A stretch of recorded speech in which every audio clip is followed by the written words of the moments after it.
Yes, we come to number 2 of the boxing heavyweight history, and there was with Tommy Burns there was a couple of fights in between his world title reign. We had 2 fights in one day, but they didn't have great records, so they couldn't be really called world title fights. I've heard some books say it is, but again, they wasn't world title fights. 11 defences, Tommy Burns. James J. Walker and Jim O'Brien, that were the fights in between, but they were on the same day, and they were more like a non-title fight, really. Or you'd include it as 12 or 13 defences, but no, it's not. It's 11 defences of the title, and he lost it to Jack Johnson. That's where he finished off last time. Referee stopped the fight in the 14th round. There's a few missing of Johnson's though. That's why I did a second part. So we got it says the first defence here is against Stanley Ketchel, but there's a few in between. We've got Philadelphia Jack O'Brien, which is a draw, and Tony Ross, which he won on points, and Al Kaufman, he was like an actor come boxer as well. But then we come to Stanley Ketchel, and he was a middleweight stepping up, and there was a deal to Johnson to carry Ketchel, but Ketchel come out and caught him with an overhand right, so Johnson went straight out and ended it in the 12th round KO, wiping the teeth off his gloves against Stanley Ketchel, a middleweight. That was on October the 16th, 1909. Jack Johnson wins by KO against Stanley Ketchel, the US, in the 12th round. And then July the 4th, 1910, Jack Johnson wins. Referee stops the fight in the 15th round against James J. Jeffries. And this was in Reno, Nevada. The Stanley Ketchel fight was in Colma, California. Forgot to mention that part. Lovely. But again, they dragged Johnson out of retirement. Dragged Jim Jeffries out of retirement, and he lost in the 15th round in 1910. So again, July the 4th, 1912, Jack Johnson wins. Referee stops the fight against Jim the Fireman Flynn, who knocked out Jack Dempsey, or stopped Jack Dempsey, depending on what you believe, whatever report. Las Vegas, Nevada. So that was Jack Johnson. Referee stopped the fight against Jim Fireman Flynn in Las Vegas. And there we go. So we got December the 19th, 1913, Jack Johnson drew with Jim Johnson in Paris, France. That's when he was on the run from the law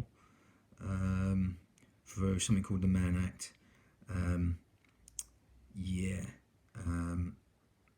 Again, suffering because it's basically his colour, really. To put a small detail on that, but again, December the 19th, 1913, Jack Johnson drew with Jim Johnson of the US in Paris, France. And June the 27th, 1914, Jack Johnson wins on points in 20 rounds over Frank Moran from the US in Paris, France again. Again, he got back, so basically April the 5th, 1915, Jess Willard wins by KO against Jack Johnson in Havana, Cuba. And then March 25th, 1916, Jess Willard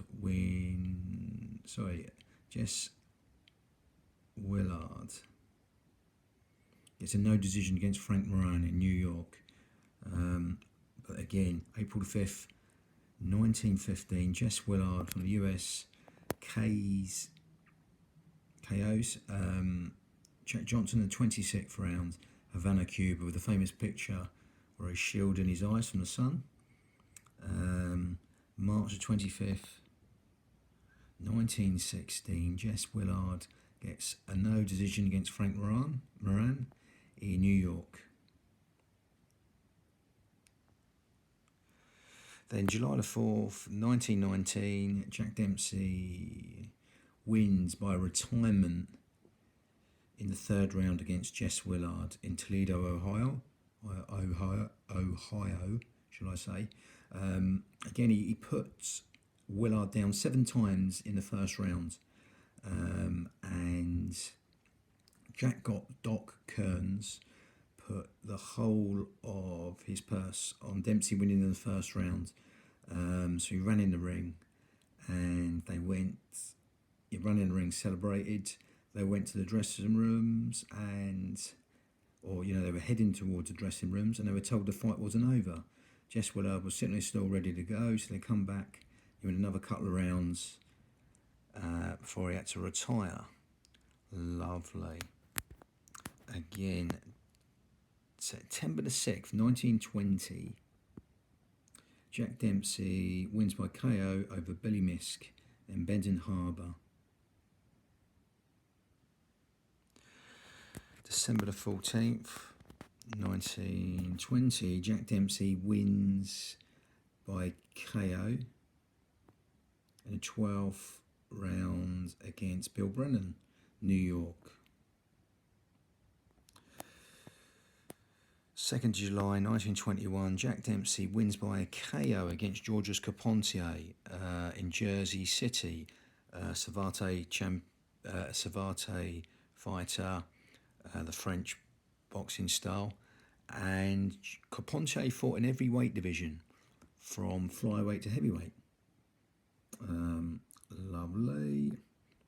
July the 4th, 1923, Jack Dempsey wins on points against Tommy Gibbons in the US in Shelby, Montana. And then September the 14th, 1923, Jack Dempsey wins by KO in the second round against Luis Angel Firpo from Argentina in New York. Jack Dempsey got put down officially twice himself, and he put Luis Firpo down. I think it was about 7 times actually. And there was the famous picture of Jack Dempsey on the typewriter and people pushing him back into the ring. So that was the Wild Bull of the Pampas, Luis Angel Firpo from Argentina. And then September the 23rd, 1926, Gene Tunney wins on points over 10 rounds against Jack Dempsey in Philadelphia. Quite a bit of inactivity there. But he has a rematch, and this is the Battle of the Long Count, the famous Long Count. It was September the 22nd, 1927. Gene Tunney wins on points again against Jack Dempsey in Chicago. There was debate over the count. First time the sort of neutral corner rule was brought in. The famous long count. But again, Tunney got put down, he got up, and he outboxed Dempsey quite handily. 23rd of July, 1928, Gene Tunney wins. Referee stops the fight. 11th round against Tom Heaney from New Zealand in New York. Tunney announces retirement. We've only grabbed the only man. Harry grabbed the only man beating him, and he was only a guy who beat him all that time. But Tunney announces retirement. So we got June the 12th, 1930. Max Schmeling from Germany wins by disqualification in the 4th round against Jack Sharkey. Again, Max Schmeling being the only man to win a title while lying on the floor, in the heavyweight division, that is, through a low blow. But he'd come back with some good wins. Later on, Joe Louis in a non-title fight, and then losing to him. But we come to that in a minute.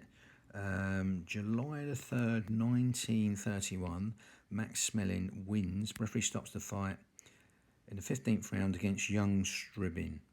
In the 15th round from the US, and that was in Cleveland, Ohio.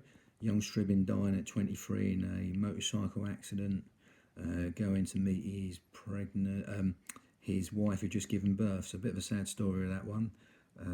Really talented fighter, fought in a lot of weight divisions, and had a lot of fights under his belt. Yes, so we got June the 21st, 1932, Jack Sharkey wins on points over 15 rounds against Max Schmeling. He gets his revenge in Long Island. And then June the 29th, 1933, Primo Carnera of Italy wins by KO against Jack Sharkey in Long Island. And October 22nd, 1933, Primo Carnera wins on points over 15 rounds against Paulino Uzcudun from Spain, the basketball chopper. And March the 1st, 1934, Primo Carnera wins on points against Tommy Lugram. Again, right up there with the light heavyweights, really class counter-punching fighter. But in Miami, Florida. But again, he had a lot of weight advantage there. Massive. The Amblin Alp, Primo Carnera had a massive lot of weight advantage there. June 14th, 1934, Max Baer wins. Referee stops the fight in the 11th round. Primo Carnera against Primo Carnera in Long Island. I think it was about 11 times he got put down. Carnera kept on getting up. Had to retire. I was quite surprised his corner didn't throw in the towel, but again, kept on getting up. Brave performance. June the 13th, 1935. James J. Braddock, the Cinderella Man from the US, wins on points against Maxie Baer from Long Island, New York. Coming off the dole, the Cinderella Man to win the title as an outsider. But June the 22nd, 1937, he loses the title to Joe Louis, who had reigned for 12 years, still the longest reigning lineal title holder, 12 years. But this is where he won the title against James J. Braddock. Wins by KO. He wins by KO Joe Louis against James J. Braddock, the Cinderella Man in Chicago. And he got a flash knockdown on Louis, but Louis got up to KO him in the 8th round. Braddock losing a lot of money on the stock market, etc. And yeah, this time coming off the dole to win the title against Max Baer in 15 rounds, but loses it in his first defence to Joe Louis in Chicago, Illinois. Going to finish it there before Lewis's long reign.